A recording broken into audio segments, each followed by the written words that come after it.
Cold December nights on patrol were usually uneventful.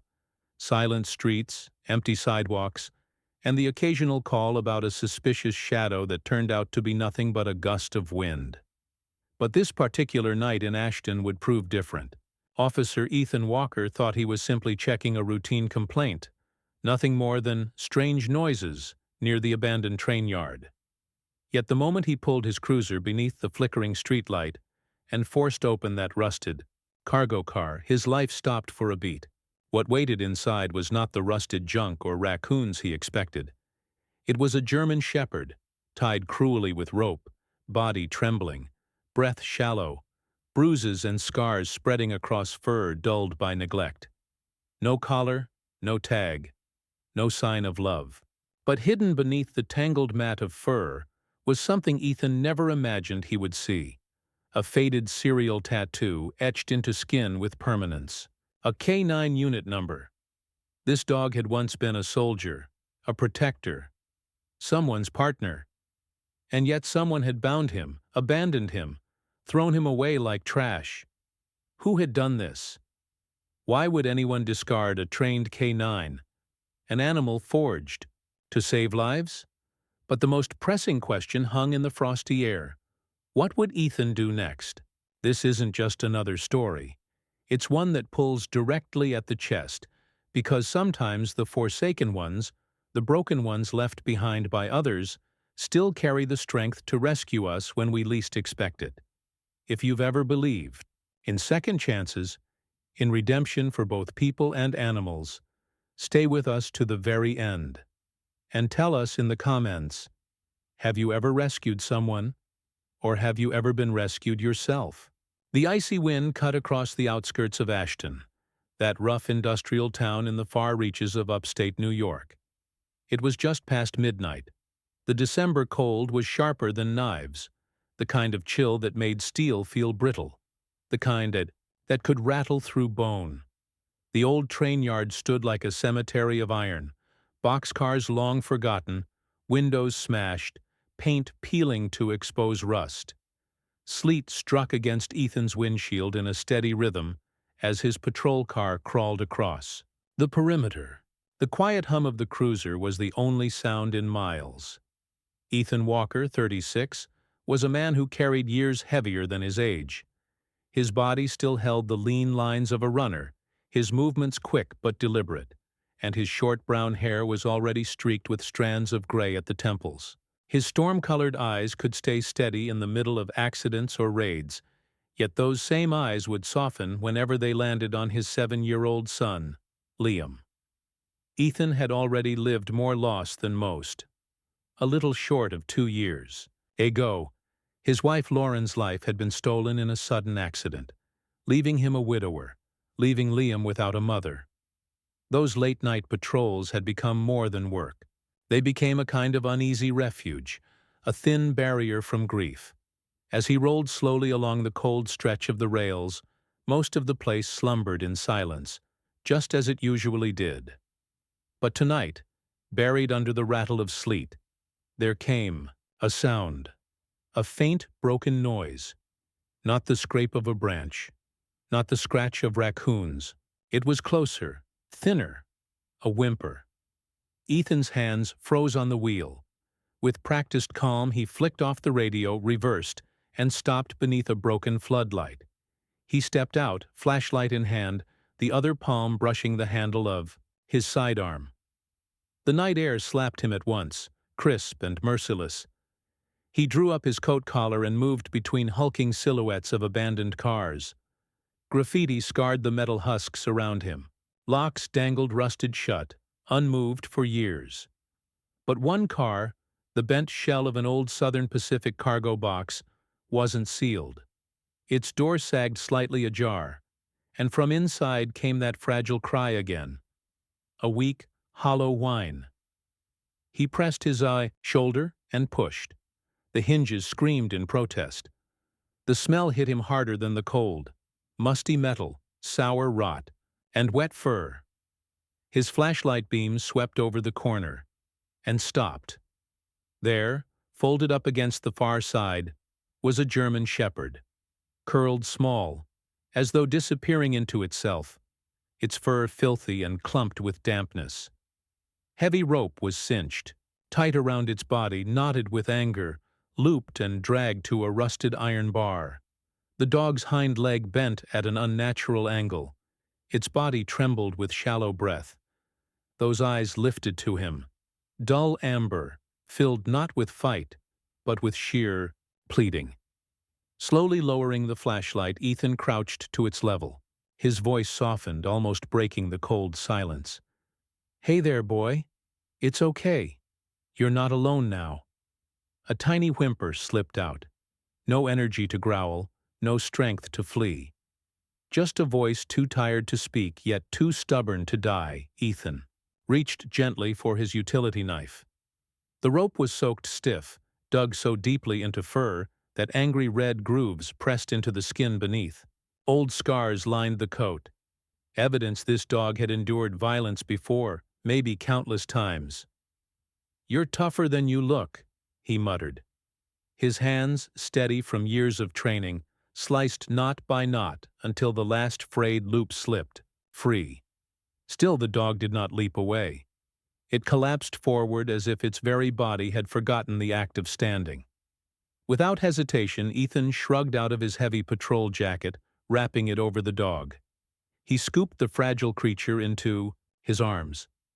Its weight startled him, not because it was heavy, but because it was so light, far lighter than it should have been. Bones pressed sharply under fur. Then, in the faintest movement, the shepherd pushed its nose into his chest, weary and brief, before going limp once more. He carried it to the cruiser, laying it carefully across the back seat and tucking the fleece blanket over the battered frame. The heater blasted warm air. Sliding back into the driver's seat, Ethan paused, staring into the rearview mirror. Steady but shallow, the chest rose and fell. Somewhere, in that silent, forgotten yard, someone had tied a warrior to metal and left him to die. Someone walked away without looking back. But Ethan had looked, and that choice meant the difference between life and nothing. He turned the key with a whisper. "Let's get you home, buddy." The car rolled away as fresh snow drifted gently from thick clouds, snow softening the surface of a brutal night. The German shepherd barely stirred during the ride, nestled under Ethan's coat. Every few minutes, Ethan's eyes darted to the mirror just to catch the fragile rhythm of breath. Why had a dog he'd only just discovered already carved its way under his armor? Maybe because deep inside, Ethan recognized himself. Both of them broken, both carrying weight none had asked for. Downtown Ashton glimmered faintly under strings of snow, and tucked between a shuttered antique store and a laundromat that creaked with age was Carter Veterinary Care. The wooden sign swung. In the wind, words painted lovingly by hand. Underneath, soft white lights glowed in the dark window, a promise of warmth when everything outside froze. Of course she was open. Grace Carter always was. Grace, 33, moved through the world with an ease she never noticed herself.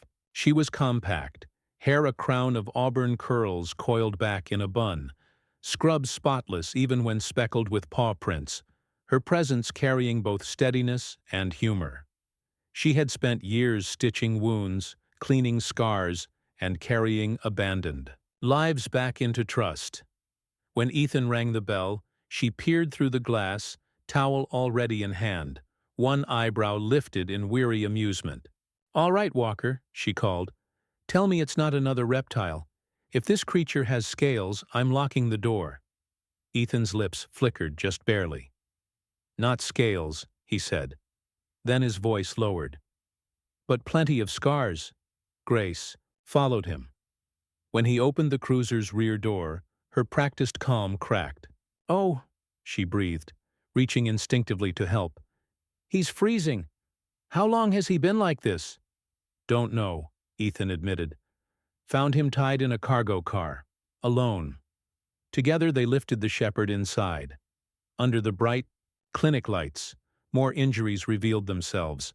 Scars old and new, patches of missing fur, swollen ribs. her face folded into quiet anger. These wounds aren't chance. This wasn't an accident. Someone did this. The shepherd let out a groan but offered no resistance. Grace touched his side lightly. "You're safe now, buddy. Just stay with us." She clipped fur carefully around his neck, assessing wounds, and then she froze. Her gloved hand stilled mid-motion. "Ethan," she said, voice edged in shock. "Look." Beneath the tangled fur was ink. A small serial tattoo, faded but clear. Ethan leaned closer. "That's a K9 mark," he murmured. "Yes," she whispered, rushing to her laptop. Over the sound of keys clattering, Ethan's gaze returned to the dog. Once a warrior, now just a body battered thin. He had belonged. He mattered. Grace's gasp split the silence. "Found him. Registration 3217 ALX. Name, Rex. Charleston Police Department. Status, missing in action 9 months ago." Ethan exhaled hard. 9 months? Grace turned the screen. A photo of Rex stronger, upright, proud beside a handler in uniform. His partner was injured during a raid. Witnesses saw a black van leaving. They assumed Rex ran off, or was stolen. Ethan's jaw clenched. "And now he's here, tied up in a boxcar." His voice softened to a whisper, almost prayer. He was someone's partner. Someone is still waiting, not knowing if he's alive. Grace nodded, beginning treatment. Fluids, fresh bandages, her movements swift but gentle. And meanwhile he's been used, maybe for fights, maybe as a guard dog for criminals. You don't just lose a trained K9 and find him across the country months later by chance. Ethan's teeth ground together. The thought of Rex shoved into cages, forced to battle, tore at him. "If they do this to him," he muttered darkly, "what else are they capable of?" The shepherd let out a faint sigh, the kind too soft for most ears. Grace checked vitals, voice steady. "Stable, but barely. It'll take months of care to undo this, maybe longer to regain trust. If he ever works again, it'll take retraining." Ethan's eyes never lifted from the dog's blanket-covered form. "He doesn't need to work again. He just needs to live." Grace met his gaze, eyes searching, then softened. "So, you're thinking of keeping him?" Ethan gave a small shrug. "For now, until we figure things out." Grace's lips tugged. Her dry humor flickered finely, thin but certain. She smirked faintly. "That's how it always starts." The morning after the long frozen night, the sun rose over Ashton with a pale, watery glow. Snow still lined the curbs and rooftops, melting slowly into slush beneath the weak daylight. Inside Grace Carter's veterinary clinic, the warmth from the radiators hummed softly, mixing with the faint scent of antiseptic and chamomile soap. It was quiet, but not still. In the back recovery room, Rex lay curled on a padded blanket, one paw twitching every so often, as if still caught in motion. His breathing had steadied overnight thanks to fluids and warmth, but his eyes remained clouded, with a kind of watchfulness no sedative could erase. Ethan had returned before sunrise. He hadn't slept, not really. After dropping Liam at school, he came back and sat cross-legged on the floor beside the recovery pen, thermos of black coffee in one hand, the other resting loosely near the edge of the blanket, not touching, just close enough. Grace had peeked. "I on them around 7. "You planning to move in?" she asked with a gentle smirk. Her auburn hair pulled into a high ponytail, scrubs fresh, and a clipboard tucked under one arm. "He seems calmer when someone's nearby," Ethan replied, eyes not leaving the dog. Rex didn't respond to their voices. He lay as he had for hours, still but never relaxed, ears flicking slightly at sudden sounds, body tensing whenever the door creaked. "He's eaten a little," Grace said, "but not enough, and he won't drink unless you're here." That says something. Ethan finally looked up. "What do you think here, members?" Grace hesitated before answering. Enough to be afraid of everyone. That's usually more than enough. Later that afternoon, after most of her appointments were done, Grace gave Ethan permission to take Rex outside into the enclosed yard behind the clinic. It was a quiet space bordered by cedar fencing with a few snow-covered shrubs and a rusting bench in the corner. Ethan laid down a trail of boiled chicken bits from the door to the center of the yard, then opened the recovery room crate. Rex didn't move. Ethan crouched nearby. No rush, not expecting tricks, partner. Just air. It took 10 minutes, but eventually Rex limped out. His movements were stiff, cautious. His left hind leg still dragged slightly. He sniffed the air, ears back, tail low, but not tucked. Every sound made him flinch. A crow overhead, the rustle of wind in the bushes. But then his nose caught the scent of chicken, and hunger overrode fear.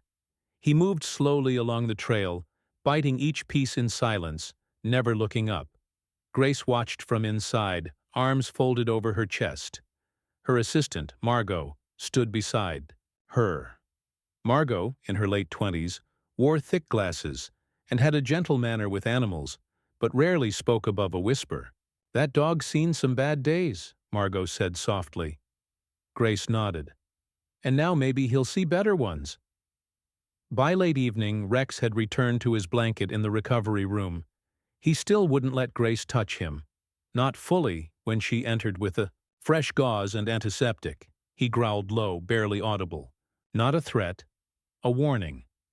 Ethan had to speak to him first, slowly, voice low and calm. Only then would Rex allow the treatment.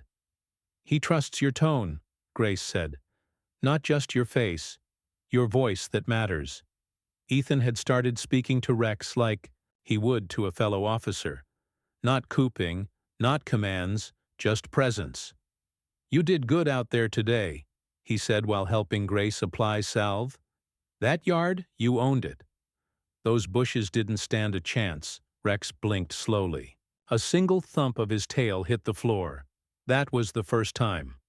The next day, Ethan brought Liam after school. The boy had bright brown eyes, tousled hair, and the nervous energy of a child still learning how to exist in a world that had changed. Too soon. He stayed close to Ethan, peering cautiously into the room where Rex lay. "Is he scary?" Liam asked. "Only to bad guys," Ethan replied. "To you. He's just tired and maybe a little sad." Liam stepped closer, holding a piece of dried beef snack in his small hand. Rex raised his head, but didn't move. The boy placed the treat on the edge of the blanket, then backed away. Rex sniffed. Then slowly, he raked forward and took it. Grace, watching from the doorway, whispered, "That might be the most progress we'll see all week." That night, as Ethan sat beside Rex in the dimmed clinic, he noticed something strange. The dog had started twitching in his sleep, legs kicking weakly, jaw tightening. Then a small whine escaped. His breathing quickened. "Nightmare?" Ethan murmured. Rex let out a muffled growl, still asleep. His paws shifted as if running from something, not toward it. Ethan reached out, resting a hand gently on Rex's shoulder. The reaction was immediate. Rex jerked awake with Asnarl, eyes wild. He scrambled backward into the corner, panting, teeth bared. Ethan didn't move. He just spoke. "It's okay. You're safe. Nobody's going to hurt you here." It took nearly a minute, but the tension in Rex's body began to fade. His mouth closed, his breathing slowed, and then quietly he crept forward again, curled back onto the blanket, this time closer to Ethan. Grace entered moments later, eyes concerned. "He dreaming again?" Ethan nodded. He saw something he can't forget. "Yeah," she whispered. "But now maybe he has someone to remember it with." The wind had lost its bite, but the streets of Ashton still wore a crust of frost when Ethan parked his cruiser in front of a modest blue-gray house on the outskirts of town. The lawn was dormant, the mailbox leaning slightly, and a tire swing hung motionless from the old maple in the front yard. This was home, and today it would be Rex's, too.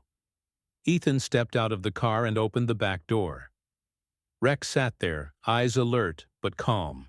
The bandages on his leg had been changed that morning. The swelling around his ribs was going down, but his weariness that hadn't faded. "Ready to meet your new place?" Ethan asked gently. Rex didn't move until Ethan clipped on the leash. The dog stood slowly, limping but steady, and followed with measured steps toward the front door. Inside, the house was simple but warm. Family photos lined the hallway. Ethan in uniform. Liam has a toddler, and in the center of the mantel a framed picture of a smiling woman with honey blonde hair and laugh lines at the corners of her eyes. Her name was Mara, Ethan's late wife. She had passed 2 years ago in a car accident that left Ethan raising Liam alone. The air inside the house smelled faintly of pine and cinnamon, a candle Ethan had lit before leaving. Rex paused in the doorway, sniffing the threshold, then cautiously stepped inside. Liam peeked around the corner from the living room. At 7 years old, he was a wiry boy with shaggy brown hair and oversized pajama pants.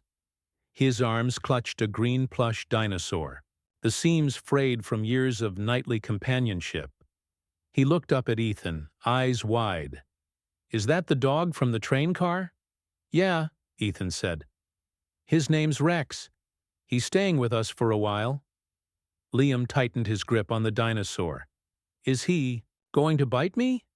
"Not if we treat him with kindness." "He's had a hard time, buddy." Just like us, Rex sat beside Ethan. Not growling, not wagging, just watching. His ears flicked toward Liam, then back again. Liam took a slow step forward, then stopped. Rex didn't move. Ethan placed a soft dog bed near the sliding glass door in the kitchen, where sunlight spilled across the tiles. He filled a water bowl and set it beside a mix of soft kibble and shredded turkey. Rex sniffed, then lowered his head to drink. Liam, still watching from the corner, whispered, "He's really thirsty." That night, after dinner, pizza and apple slices for Liam, a ham sandwich for Ethan. Rex explored the house slowly. He limped from room to room, sniffing door frames, corners, shoes, furniture legs. When he reached Liam's room, the boy had left a pile of toys on the floor. Rex sniffed the plastic dinosaurs and soft plushies, but didn't touch any of them. Instead, he walked over to the foot of Liam's bed and lay down for a minute.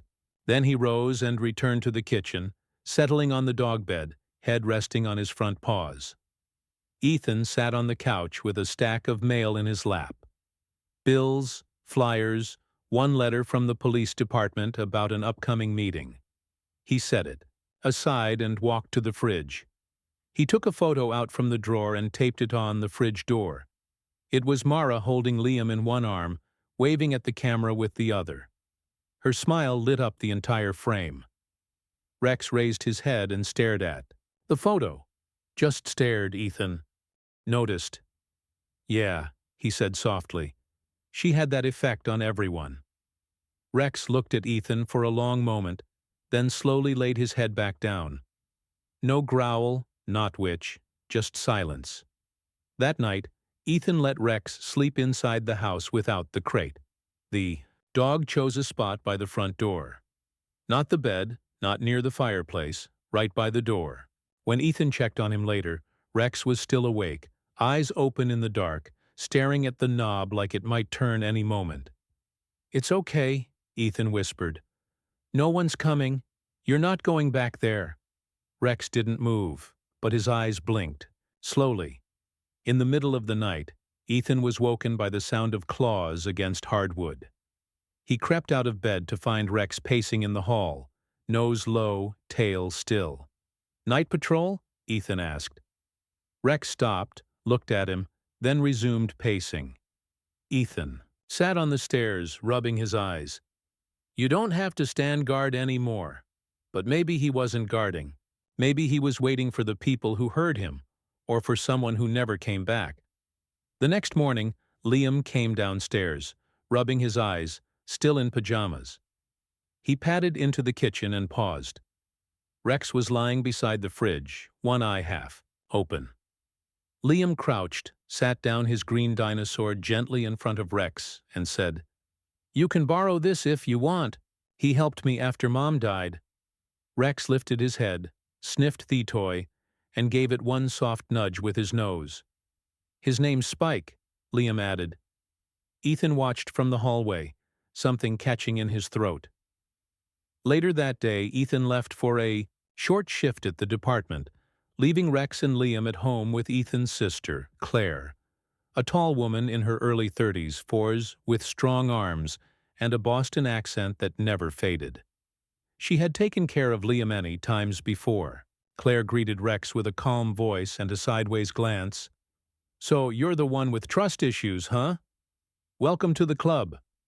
Rex didn't react much, but accepted the treat she offered and lay down by the fireplace while Liam showed her his new drawing, Ofa dinosaur with a police badge.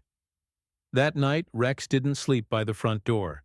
He slept near Liam's bedroom instead. The city's East District was a patchwork of shadows. Old brick buildings leaned toward each other like secrets whispered in the dark.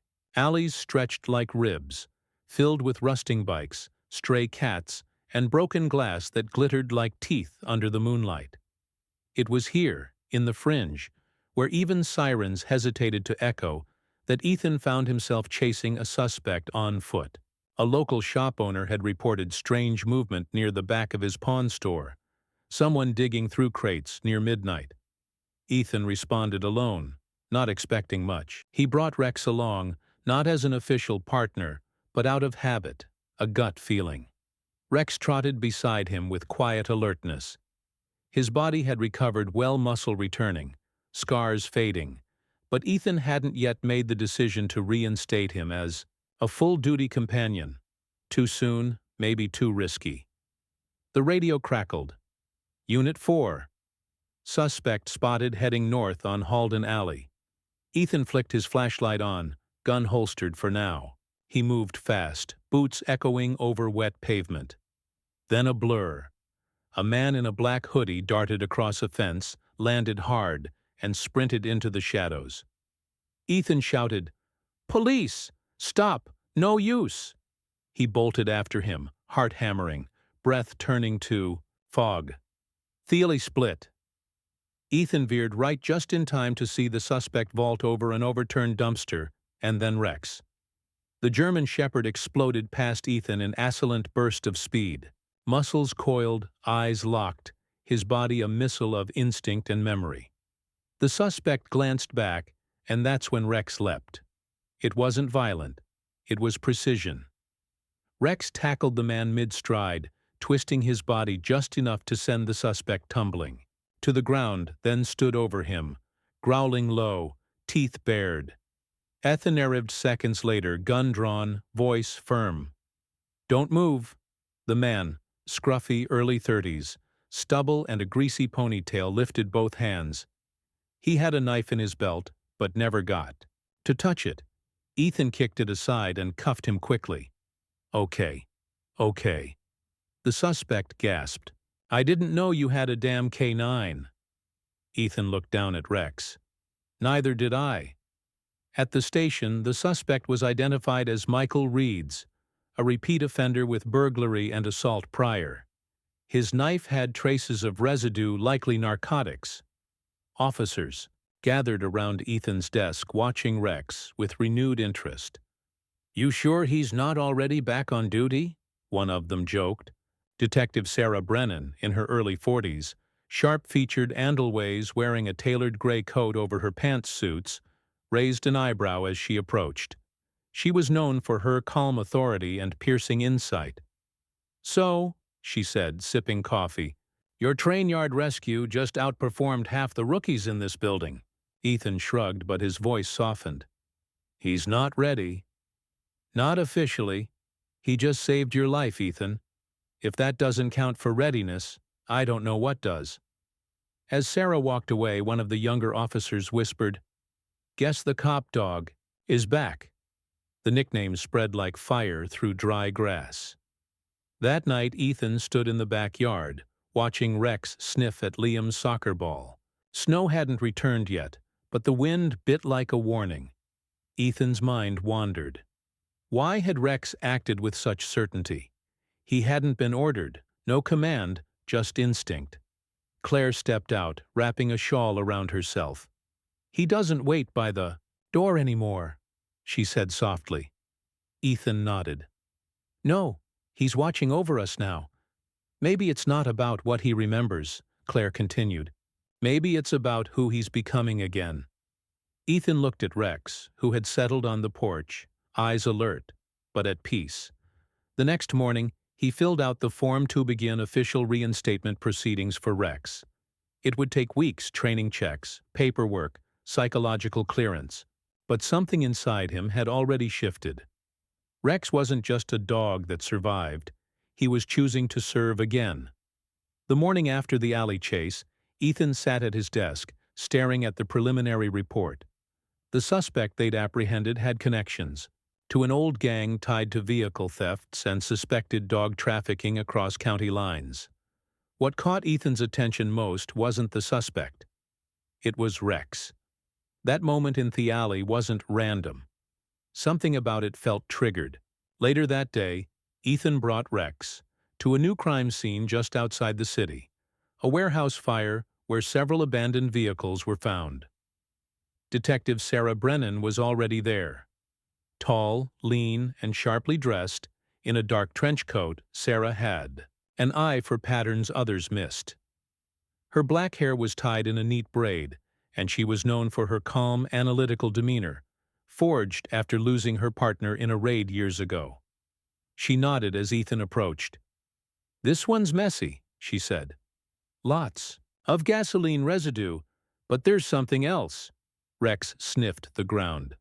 Suddenly, his body tensed. He growled, not out of threat, but memory, his nose buried into a patch of oil-stained dirt. Then he started pacing in tight circles. "He smells something," Ethan said, kneeling. "Something familiar?" Rex's ears twitched.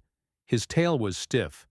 Then, without warning, he pulled Ethan toward the back of the warehouse, toward a rusted hatch partially covered by a tarp. Beneath it was a forgotten maintenance corridor, and a pile of discarded crates reeking of burnt metal and a strange, bitter chemical industrial grade engine oil. Rex began scratching frantically at one crate. Ethan opened it and froze. Inside were scraps of shredded K9 harnesses, each marked with faded K9 tags. Back at the precinct, Ethan called Grace. She arrived an hour later holding an old file box. "I remembered something," she said. "Years ago when I worked in Colorado, 3 different police departments reported missing K9s. All trained, all vanished without a trace. Together they laid the files out on a conference table. Colorado Springs, Flagstaff, Reno, all missing within the same 8-month window.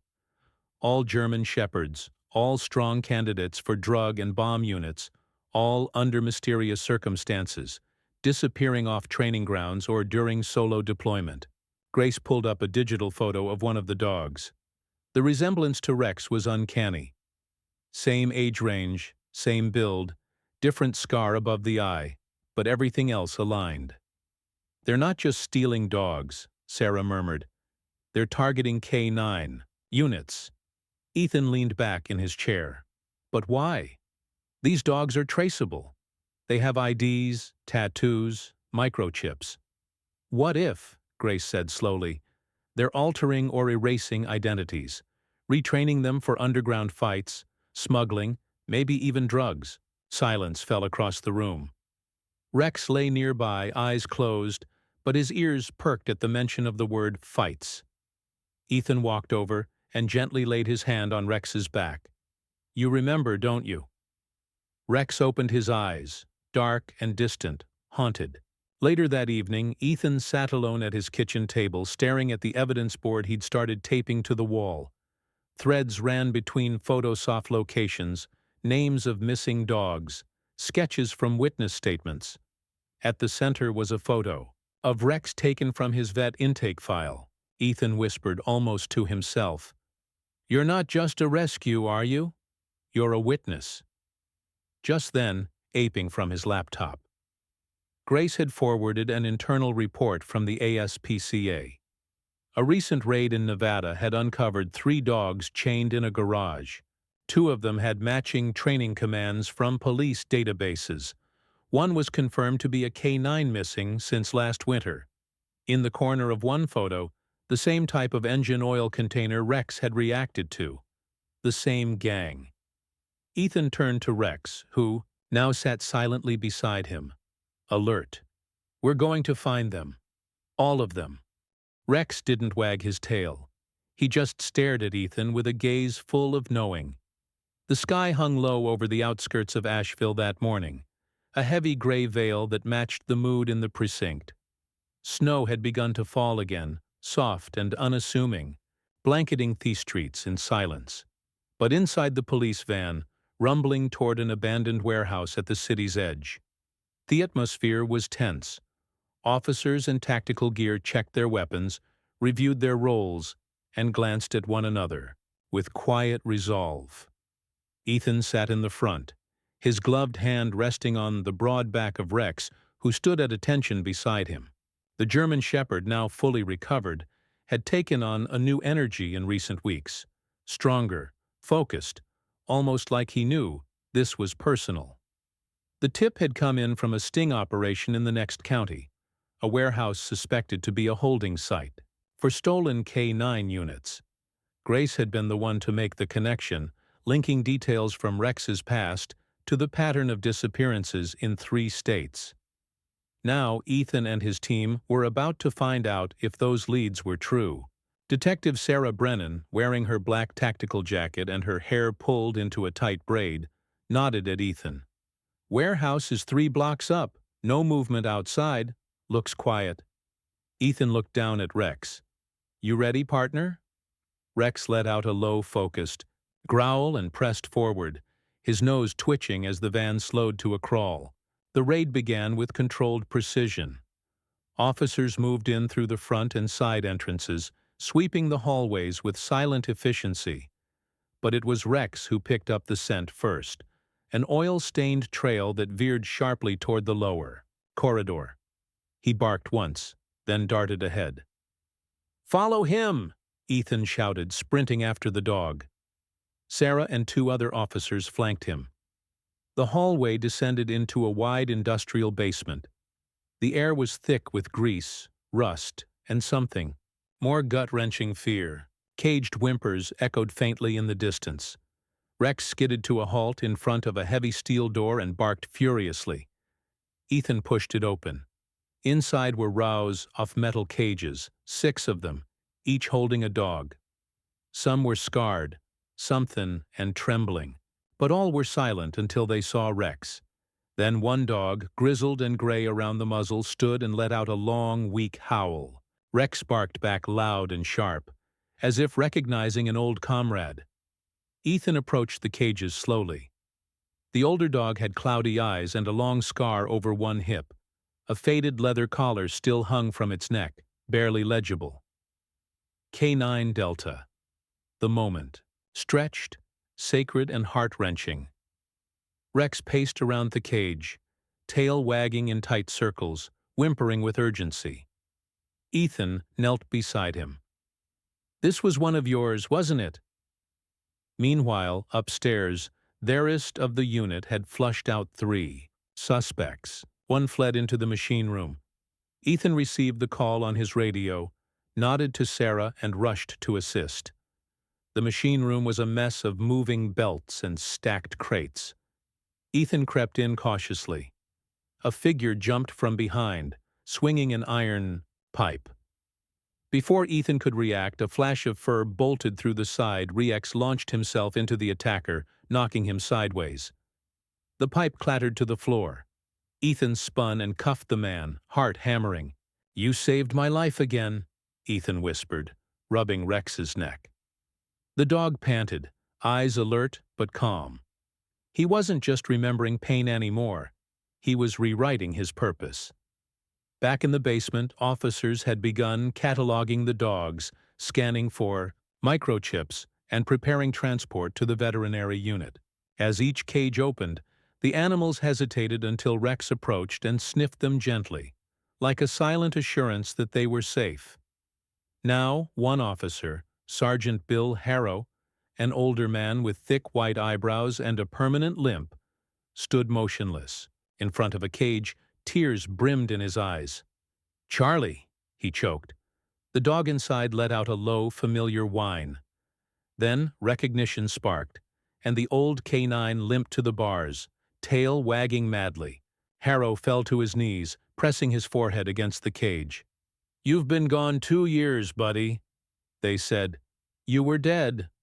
Ethan turned away, throat tightening. Later that night, the warehouse had been emptied, suspects arrested, and the rescued dogs brought to Grace's clinic. She worked late into the night with her team, checking each animal one by one. When she reached Rex, she knelt beside him and simply whispered, "You did it. You brought them home." Rex didn't bark. He didn't need to. His eyes, full of quiet fire, said everything. The city of Millersville had seen its fair share of ceremonies, but this one was different. The town hall was lit with golden string lights, reporters buzzing near the velvet rope. Not for a mayor, not for amytal-laden general, but for a dog. Rex. A week had passed since the daring raid in the warehouse.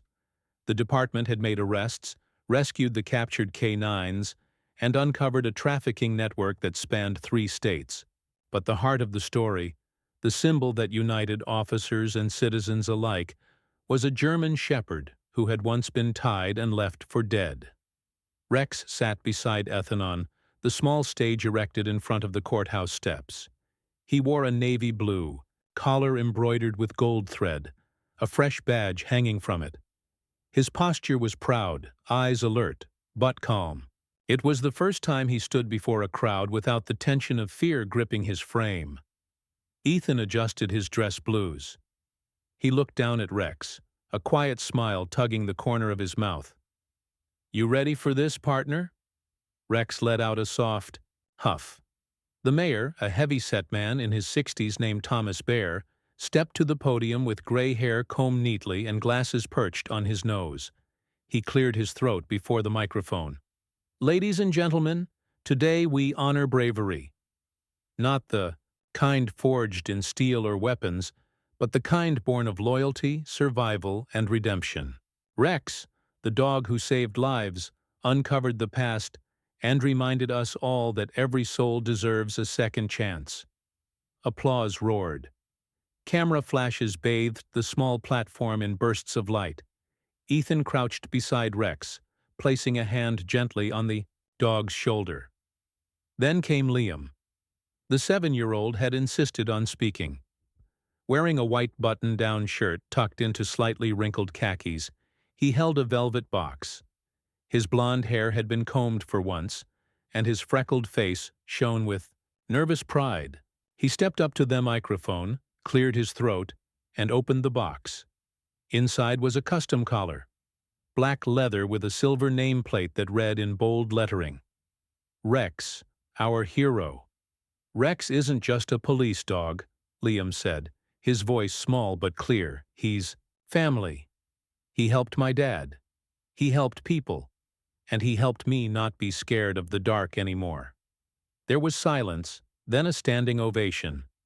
Ethan looked toward Grace, who stood a few rows back, hands clasped in front of her. Her auburn hair had been pulled into a low bun, and she wore a soft blue blouse under her coat. Her eyes shimmered, a proud smile on her lips. After the ceremony, back at home, Ethan poured a cup of decaf and sat on the couch while Liam played with toy dinosaurs in the living room. Rex lay on his rug, a plush bed that had been placed near the fireplace. He didn't sleep on the hard floor anymore. He didn't sleep with one eye open. He belonged now. Grace stopped by with a plate of holiday cookies. She leaned in the doorway, watching the fire crackle. "You know," she said softly, "it's not just a dog that came back. It's a miracle, a living, breathing reminder that healing is possible." Ethan nodded, brushing a hand over Rex's back. That night, Ethan knelt beside his bed. He didn't do it often, But tonight felt different. He folded his hands. "Thank you, Lord," he whispered, "for second chances, for loyalty, for Rex." The room was quiet except for the gentle exhale of the sleeping dog at his feet. Rex was more than a dog. He was a miracle in fur, a warrior with scars who taught us that even the broken still have battles to win and love to give. Sometimes the blessings we pray for don't come wrapped in perfection, but in second chances, in wounded hearts that still choose loyalty, and in quiet paws that walk beside us when we need them most.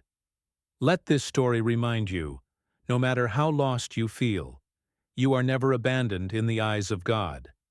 He sends help in many forms, even as a dog left behind. Before you leave, take a moment to reflect. If you believe that miracles still happen, if you believe in redemption, if you believe every soul, man or animal deserves a second chance, then share this story with someone who needs hope. Subscribe to this channel if you want more stories that lift the heart. And in the comments, write Amen if you believe God still watches over us all. May He bless you and your loved ones today and always.